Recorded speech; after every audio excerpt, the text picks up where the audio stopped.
Hi hello నమస్తే welcome to BRK. నేను మానస. ఈరోజు మనతో పాటు ఉన్నారు ఫినాన్షియల్ ప్లానర్ మధు గారు ఉన్నారు. వారితో మాట్లాడదాం. Hi sir. హలో అండి. సార్, ఎస్ఐపి అనేది ఇంతకు ముందు ఉండింది, ఇప్పుడు రీసెంట్గా టాప్ ఆఫ్ ఎస్ఐపి అని వస్తుంది. అసలు వీటి మధ్య డిఫరెన్స్ ఏంటి? వీటిలో ఎలా ఇన్వెస్ట్ చేయాలి?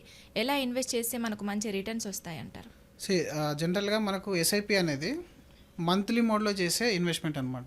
మనం మ్యూచువల్ ఫండ్లో రెండు రకాల ఇన్వెస్ట్మెంట్ చేయొచ్చు. ఒకటి, మన దగ్గర ఉన్న మొత్తం డబ్బును ఒకేసారి ఇన్వెస్ట్మెంట్ చేసేసి వెయిట్ చేయడం, దాన్ని లంసమ్ ఇన్వెస్ట్మెంట్ అంటాము. అలాగే ఎస్ఐపి అనేది మంత్లీ మోడ్లో చేసే ఇన్వెస్ట్మెంట్, అంటే సిస్టమేటిక్ ఇన్వెస్ట్మెంట్ ప్లాన్ అంటారు. ఎవ్రీ మంత్ మీరు బ్యాంక్కి ఒక స్టాండర్డ్ ఇన్స్ట్రక్షన్ అనేది ఇచ్చేస్తాం మనం.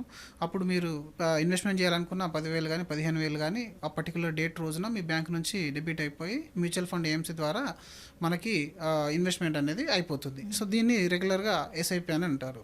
సో ఈ విధంగా మీరు ఎన్ని సంవత్సరాలు అయితే గోల్ పెట్టుకున్నారో అన్ని సంవత్సరాలుగా మీరు అది ఇన్వెస్ట్మెంట్ చేస్తూనే ఉంటారు. అప్పుడు యూనిట్స్ అలొకేట్ అవుతాయి. దాన్ని బట్టి మీకు రిటర్న్ అనేది జనరేట్ అవుతూనే ఉంటుంది మార్కెట్లో.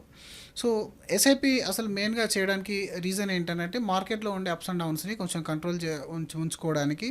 అలాగే రూపీ కాస్ట్ యావరేజింగ్ అంటారు ఈ మ్యూచువల్ ఫండ్ లాంగ్వేజ్లో. ఎందుకనంటే ఈ ఎస్ఐపి ద్వారా చేయడం వల్ల మార్కెట్ అప్స్ అండ్ డౌన్స్లో ఎన్ఏవి అనేది అప్ అండ్ డౌన్ అవుతుంది. దానివల్ల మీరు కొంచెం మార్కెట్ తగ్గినప్పుడు మీరు సేమ్ అమౌంట్ ఇన్వెస్ట్మెంట్ చేస్తారు.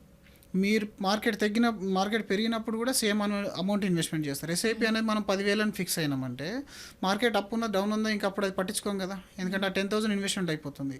మీకు ఒక 10,000కు ఎస్ఐపికి ఒక 100 యూనిట్లు వస్తున్నాయి అనుకుందాం. ఆ 100 యూనిట్లకు అప్పుడు మార్కెట్ తగ్గింది. నెక్స్ట్ మంత్ లేదా 6 months తర్వాత మీ ఎస్ఐపి సేమ్ డేట్ వచ్చింది, అప్పుడు మార్కెట్ తగ్గింది, ఒక 20% డౌన్ అయిపోయింది.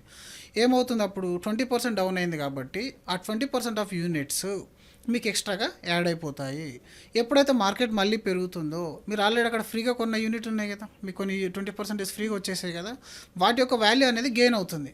గెయిన్ అవడం వల్ల మీకు ఇట్లా మంత్ ఆన్ మంత్ ఇయర్లు గడిచిన కొద్దీ 5 years 10 years అప్స్ డౌన్స్ మీరు కొంటూనే ఉంటారు. ఆ కొనడం వల్ల ఆ యూనిట్ కాస్ట్ అనేది యావరేజింగ్ అయిపోతుంది. మార్కెట్ అనేది గ్రో అవుతూనే ఉంటుంది. తక్కువ లైన్ ఇన్వెస్ట్మెంట్ చేస్తున్నారు, ఎక్కువ లైన్ ఇన్వెస్ట్మెంట్ చేస్తున్నారు.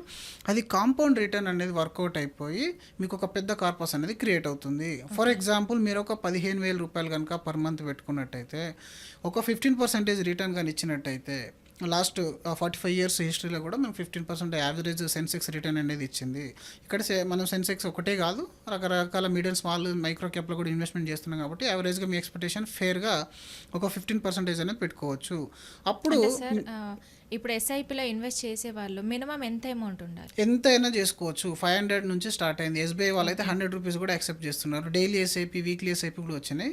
సో ఇంతకుముందు నేను చెప్పినట్టుగా ఈ 15,000 ఎస్ఐపి అనేది 15 సంవత్సరాలు మీరు కంటిన్యూ చేస్తే మీరు 1 కోటి రూపాయల వాల్యూ అనేది మీ మ్యూచువల్ ఫండ్లో క్రియేట్ చేసుకోగలుగుతారు. అంటే 500 లేదు 15,000 అంటున్నాను. 15,000కి మీకు 1 crore అవుతుంది. 7,500 అయితే 50 lakhs అవుతుంది. సో ఈ విధంగా ప్రపోర్షనేట్లీ మీరు దాన్ని తగ్గించుకుంటూ వెళ్ళిపోతే తగ్గుతుంది అనమాట.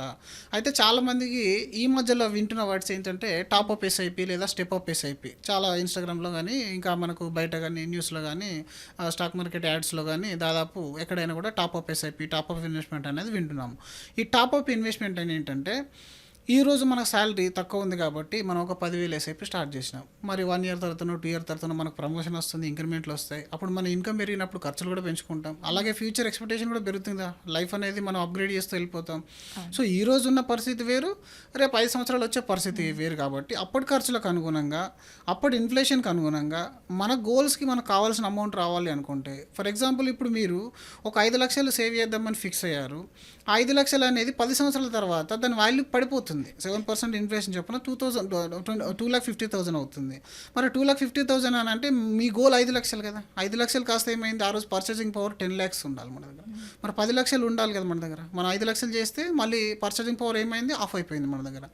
సో ఈ ఇన్ఫ్లేషన్ ఎఫెక్ట్ను మనం కంట్రోల్ చేసుకోవడానికి టాప్అప్ ఎస్ఐపి అని అంటే మీరు ఎవ్రీ ఇయర్ మీ శాలరీతో సంబంధం లేకుండా ఒక 10%, 15% అనేది పెంచడం. ఈరోజు మనం 10,000 ఎస్ఐపి చేస్తే నెక్స్ట్ ఇయర్ 11,000, అంటే ఎవ్రీ మంత్ 11,000 కట్ అయిపోతుంది. దాని తర్వాత ఇయర్ మళ్ళీ 10% హైక్, దాని తర్వాత ఇయర్ ఇలా 10% హైక్ అయిపోతుంది. ఇంతకుముందు నేను చెప్పిన ఎగ్జాంపుల్లో మీరు 15,000 ఎస్ఐపి కానీ చేస్తే 1 కోటి రూపాయలు 15 సంవత్సరాల్లో మీకు ఫండ్ వాల్యూ క్రియేట్ చేసుకుంటున్నారు. అదే మీరు టాప్అప్ ఎస్ఐపి ద్వారా వెళ్ళడం వల్ల 10% ఎస్ఐపి చేస్తే మీరు 1,50,00,000 రూపాయల ఫండ్ అనేది క్రియేట్ చేసుకోగలుగుతారు. ఓకే. ఇప్పుడు మీరు రూ. 1,00,00,000 ఎర్న్ చేసుకోవచ్చు అని అంటున్నారు. ఒకవేళ మార్కెట్ ఇప్పుడు డౌన్ అయ్యి అట్లనే కంటిన్యూ అవుతే ఒకవేళ అంత మనీ ఎర్న్ చేసుకోవచ్చు అంటారా? మార్కెట్ అనేది ఎప్పుడైనా మనకి ఇప్పుడు లాస్ట్ 45 ఇయర్స్ హిస్టరీ చూసుకోండి, దాదాపు 9 నుంచి 10 సార్లు మార్కెట్ కరెక్షన్ అయింది. మోర్ దెన్ 20% కంటే ఎక్కువ కరెక్షన్ అయింది. కరెక్షన్ అయిన మార్కెట్ మళ్ళీ పెరిగింది. ఎప్పుడు ఒక్కోసారి 6 మంత్స్ పడుతుంది టైం, ఒక్కోసారి 1 ఇయర్ పడుతుంది, ఒక్కోసారి 2 సంవత్సరాలు పడుతుంది. అందుకే మ్యూచువల్ ఫండ్ ఇన్వెస్ట్మెంట్ చేసే ముందే మీరు 5 to 6 ఇయర్స్ టైం అనేది పెట్టుకోవాలి. 5 to 6 ఇయర్స్లో మీకు ఈ తగ్గిన మార్కెట్ అనేది మళ్ళీ పెరిగే ఛాన్స్ అనేది దాదాపు ఉంటుంది. 45 ఇయర్స్ హిస్టరీలో మీరు తీసుకున్నా కూడా నేను చెప్పినట్టుగా 9 to 10 కరెక్షన్స్, మీరు కోవిడ్ తీసుకున్నా సరే, కోవిడ్ టైంలో మార్కెట్ అనేది ఆల్మోస్ట్ 38% డౌన్ అయింది. హర్షద్ మెహతా స్కామ్లో మీరు తీసుకున్నా కూడా అప్పుడు మార్కెట్ అనేది డౌన్ అయింది. ఆ తర్వాత చాలా రకాల ఇన్సిడెంట్స్ అనేది వచ్చాయి. ఎన్నిసార్లు మార్కెట్ డౌన్ అయినా దాని తర్వాత ఇయర్లో మీరు రిటర్న్ చూసుకుంటే మార్కెట్ ఎంత డౌన్ అయిందో దానికి డబుల్ రిటర్న్ అనేది జనరేట్ చేసింది. అంటే తగ్గుతుంది, మళ్ళీ పెరుగుతుంది. తగ్గినప్పుడు ఇన్వెస్ట్మెంట్ విత్డ్రా చేశారనుకోండి మీరు లాస్ అవుతారు. తగ్గినప్పుడు ఇన్వెస్ట్మెంట్ విత్డ్రా చేయకుండా ఉంటే మీకు ఎలాంటి లాస్ అనేది రాదు. మోర్ దెన్ మ్యూచువల్ ఫండ్లో 6-7 ఇయర్స్ దాటిందంటే అసలు మీరు పెట్టిన ఇన్వెస్ట్మెంట్ నెగిటివ్ వెళ్ళే ఛాన్స్ అనేది లేదు. 0% అనేది ప్రాబబిలిటీ అనేది ఉంటుంది. మీరు దీన్ని ఏ ఫండ్ రిటర్న్ అయినా చూడండి. ఈరోజు హెచ్డిఎఫ్సి ఫ్లెక్సీ క్యాప్ చూడండి, 30 సంవత్సరాలు అయింది. 30 సంవత్సరాల కిందట 10,000 రూపాయలు ఇన్వెస్ట్మెంట్ చేస్తున్న వాళ్ళకి ఈరోజు ఎన్ని కరెక్షన్స్ వచ్చినా కూడా 19% రిటర్న్ అనేది జనరేట్ అయింది. 19% రిటర్న్ అనేది జనరేట్ అయింది. సో ఒక్కసారి మీరు క్యాలిక్యులేటర్ వేసేసుకోండి ఆ 10,000 రూపీస్ ఎంత అవుతుంది అనేది.